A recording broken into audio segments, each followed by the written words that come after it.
J'aime beaucoup les librairies et je trouve que c'est des fois des choses qui se perdent un peu dans des petites villes.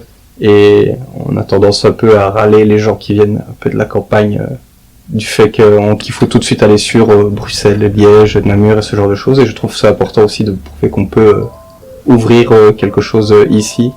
C'est important d'avoir des espaces, même dans des petites villes ou dans des petits lieux qui proposent des choses ou des livres. C'est de rendre aussi accessible et de développer aussi les endroits où j'ai grandi parce que j'apprécie les livres, les beaux livres et j'aime pas trop habiter en ville.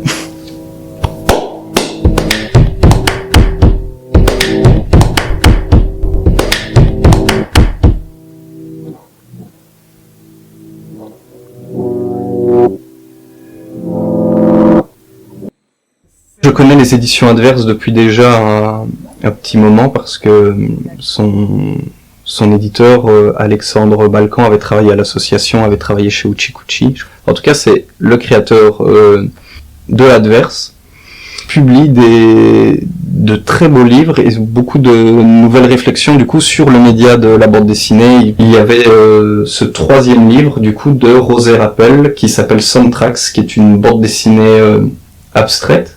Je connaissais déjà l'autrice pour d'autres ouvrages et cette réflexion du coup se décline de plein de manières différentes dans la bande dessinée moderne et même dans la bande dessinée abstraite.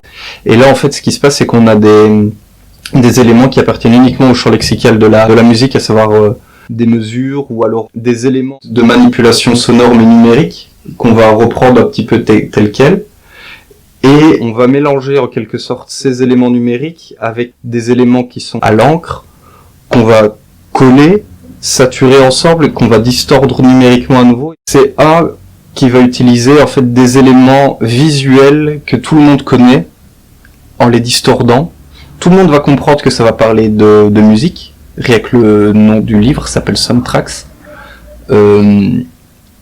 Les traits principaux, ce sont donc du coup les 6 traits de partition du coup qui vont se retrouver un peu tordus et ils se retrouvent jetés par moments, ils se retrouvent complètement abaissés, repliés sur eux-mêmes. Il y a ce côté aussi sur la page où c'est vraiment une sorte d'illustration sur une double page comme ça. Il y a une vraie lecture de gauche à droite, avec des éléments qu'on va retrouver de page en page, par double page, etc. Donc c'est vraiment un ouvrage que je trouve très abouti et qui, selon moi, mérite qu'il soit découvert. En tout cas, je trouve que c'est une très chouette porte d'entrée pour celui qui veut aller jusque là, quoi.